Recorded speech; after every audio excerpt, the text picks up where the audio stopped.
my channel. Today I'm doing yet another foundation review, and it is going to be on one of the foundations that I hauled in my Sephora Friends and Family sale, which is the Shiseido Makeup Dual Balancing Foundation.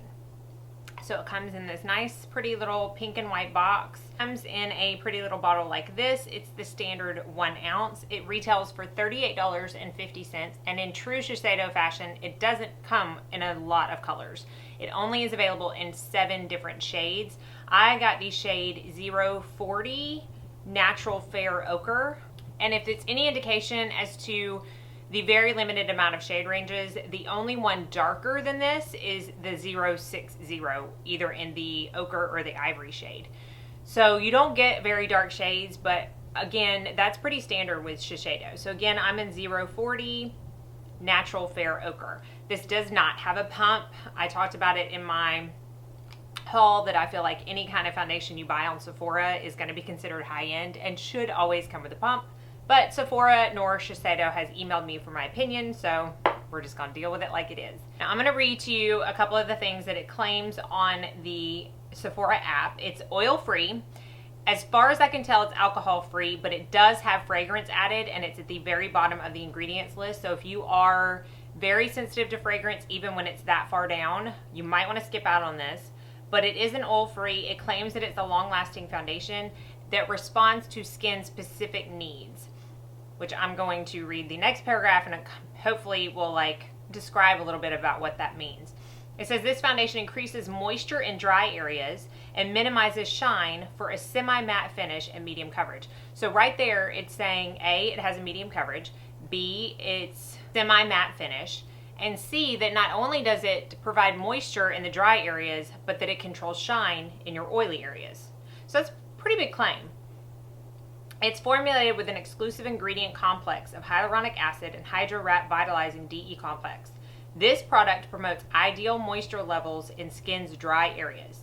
It also contains prismatic nano powder to increase luminosity and conceal pores. Now, you don't think of a powder, whatever a nano powder is, you don't think of that to actually increase luminosity, but maybe it conceals pores. I don't know. That kind of is confusing to me. But there, the claims, like I said, medium finish or medium coverage, semi-matte finish, and then it claims to pretty much work for no matter what skin type you have. That in your dry areas, it's going to moisturize, and in your oily areas, it's going to minimize shine.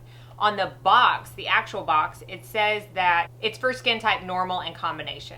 So I don't know. I do have a couple of dry patches around my forehead that I talk about in the demo, so we'll see how it works on that. I have tried this a few times before this video, but I feel like this is the most extensive that I've actually paid attention to the foundation and how it's applying and how it's wearing and stuff like that. So it's somewhat of a first impression for me, but again, it's not the very first time that I've worn it.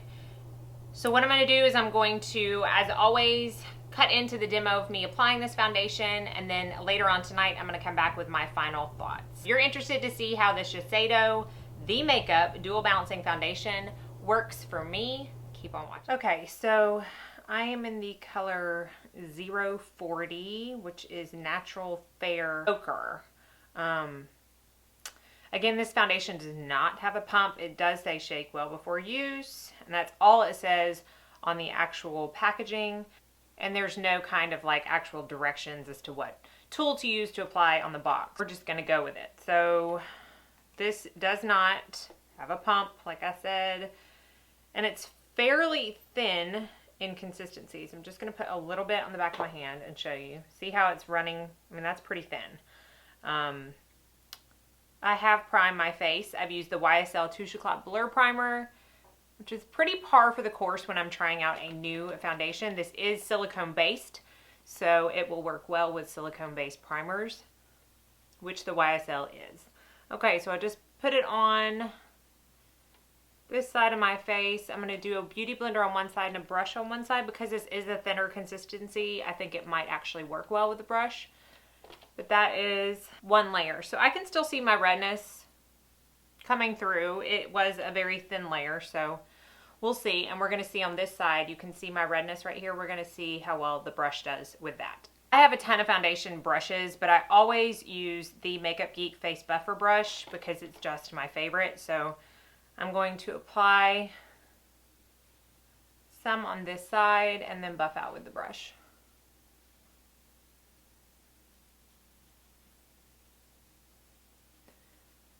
As a whole, I am more of a fan of a beauty sponge than a brush. I have about 2 foundations in my entire collection where I prefer to use a brush.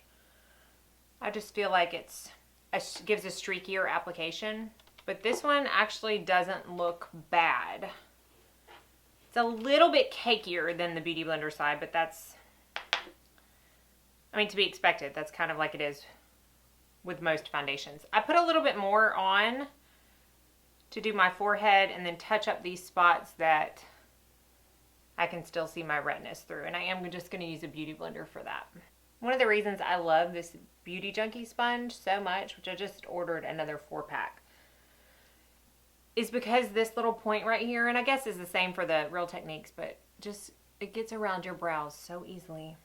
I just really prefer this to any other sponge. So overall right now, I'm pretty normal in skin. I have been flaking in certain areas from my retinol that I talked about in my October favorites, but that's mostly around like my hairline and stuff. I don't really have any distinct patches otherwise, so that's it with 2 layers. Ended up being 2 applications to the back of my hand. So, you know, it doesn't go very far, I don't think. Like, I feel like you're gonna have to use more than you might would with some of your other foundations. It's definitely not like a 1 drop and go type thing, in my opinion, if you're wanting to achieve the medium coverage that it claims to have. Okay, so this is my skin with the foundation. It's really actually, it's nice. It's not, I don't know, it's not like accentuating my pores. It is just a medium coverage because if I really look, I can see the redness still there. I feel like it might possibly cake up on my upper lip and chin, but that's kind of normal for foundations for me. This claims to have a semi-matte finish, which I would have to agree with. It's a little bit natural, but it's definitely not like radiant or dewy or anything like that. And once I set it, I think it's gonna look more matte than anything.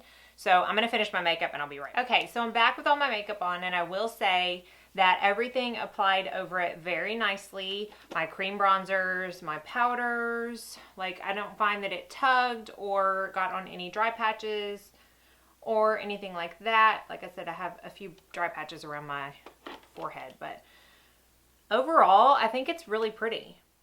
So I don't know if you can see, like it's kind of flawless. Like it looks, I don't know, like skin. It's definitely not cakey whatsoever. I think that because it's so thin and it only claims to be a medium finish, that really helps with the cakiness. But it really, I like feel like I don't have any foundation on my face. All right, I had to turn my fan on because it's so hot in here. So if you see my hair blowing or if you hear it in the background, I'm sorry, but I'm dying. So yeah, I'm going to go about my day, and I'm going to check in later tonight before I wash my face, let you know how long I've had it on, and as always, give you my final recap of everything I feel about this foundation. So I'll see you in a second. Okay, so I have currently had this makeup on for, I think, about 9 hours now. So it's a pretty good test run as to how I feel about the longevity and the wear of the foundation itself. Looking at it in the mirror, I have some pros and I have just, I mean, very few cons. Very few cons. It has not sunk into my smile lines. Pro, big pro. We all know how I have trouble with that. My pores are the exact same as they are with any other foundation after having it on for 9 hours. I do feel like I'm a little bit, I don't want to say greasy because I'm not oily, maybe just a little bit shinier, but I also think that has something to do with the new facial oil that I'm using, because I feel like when I wake up now, my forehead is like blinged out shiny. So I don't know that that's the foundation's doing, and even if it is, I'm okay with it because it doesn't, like I said, it doesn't look greasy. It just looks a little bit more luminous than it did when I first put it on. But again, it's been 9 hours. I have not worked out in it, so I can't attest to that. Today was my off day, but I can imagine that it would be fine. I checked in on it throughout the day, and I don't know, I really like it. I feel like it's super lightweight, and comparing it to my other Shiseido Synchro Skin, which y'all all know that I love, and I feel like some of you are going to ask how it is compared to that. It is not as matte as that foundation. It seems to be just as long wearing, but again, I don't know if the shininess is for my oil or not, but I feel like the Shiseido is a little bit more bulletproof. The Synchro Skin is a little bit more bulletproof as far as not looking anything different after like 12 hours of wear as it did when you put it on. I can tell looking in the mirror, me personally, that I've had this foundation on for 9 hours, but if I went somewhere, I don't think somebody else would. This is just me being overly critical to try to make the review as honest as possible. I'm going to go over a couple of cons that you may find in this foundation. I don't find them to be that con-worthy, and I'm going to end with my pros on a high note. The only con that I think that would actually pertain to me that I would care about is I do feel like you have to use a little bit more product to get the medium coverage that's promised by the company and on the packaging. As you saw in the demo, I did have to put 2 kind of applications on the back of my hand and build it up to get to that coverage, but some people might not find that a con because they want a light coverage to begin with, so you know they're not going to have to use a lot of more product than normal. But that's just the only thing that I feel like I could go through this quicker. But as far as a high-end foundation, $38.50 is on the lower end of price, which is kind of sad to say, but it's true. A couple of other cons that you might find is that it does not have a pump. There are so many companies now making pumps for foundations, and I'm sure you could find one that would fit. It is a pretty standard like opening, so I feel like, you know, if you really wanted a pump, you could probably find one. Another one that might be make or break for some people is that there is fragrance added. It's the third to last ingredient on a fairly long list of ingredients, so I don't know if that's going to make a difference for anybody.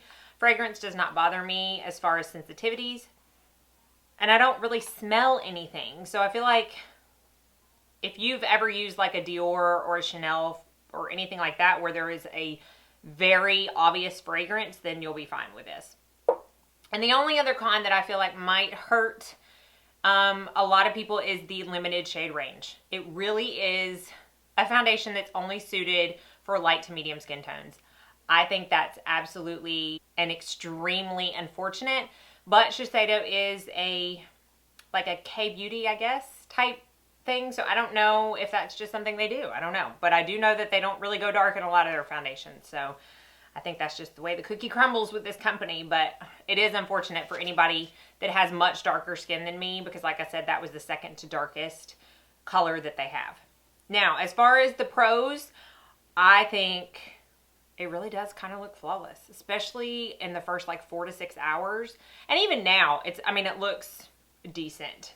I'm happy with it. I'm very happy with it. It is very skin-like. It is very thin and lightweight. I will say that it is better than the Synchro Skin in that aspect, because sometimes the Synchro Skin will sink into fine lines. Sometimes, very rarely, but it is just a thicker consistency, so that's normally the way it goes. The thicker it is, the more sinking that might happen. But I do find that this one's better than the Synchro Skin in that as a whole, and I do find that it works better with a beauty blender than it does with a brush. However, if you are like anti-sponge and only use brushes, you saw that it still was pretty nice with a brush. So I did set this, because I don't think I said earlier, but I always list everything I have on my face down below, but I did set it with my Urban Decay loose powder, because I feel like that's like my go-to for stuff that I don't know how it's going to work.